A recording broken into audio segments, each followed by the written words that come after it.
How to stick with good habits every day. One of the best feelings is making progress. A habit tracker is a great way to measure your progress, like marking an X on a calendar.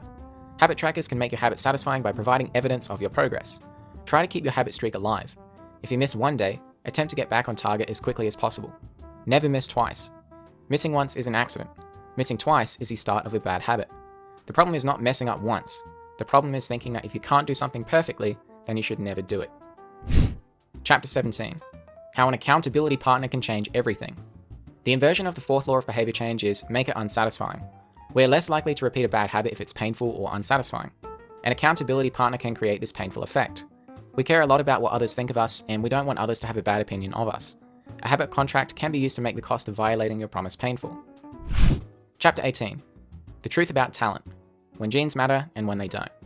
The secret to improve your odds of success is to choose the habits that best suit you. Our habits are not only determined by our personalities, our genes also play a role. Our deeply rooted preferences make certain habits easier for some people than for others. A person who scores lower on conscientiousness, for example, will be less organized by nature and may need to rely more on environment design to stick with good habits. To choose the best habits to build, ask yourself the following questions. What feels like fun to me, but work to others? What makes me lose track of time? Where do I get greater returns than the average person?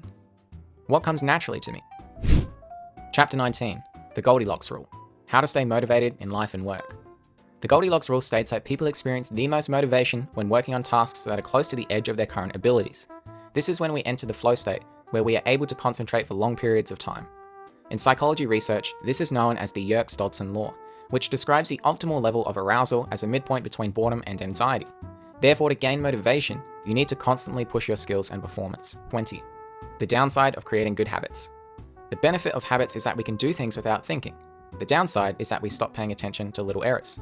The process of mastery requires that you progressively get better, each habit building upon the last until a new level of performance has been reached. Reflection and review is a process that allows you to stay aware of your performance over time. Here's how to review your habits and make adjustments. Tally your habits for the year and ask yourself, what went well this year?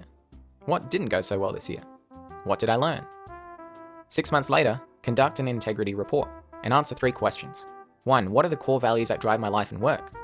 2. How am I living and working with integrity right now? And 3. How can I set a higher standard in the future?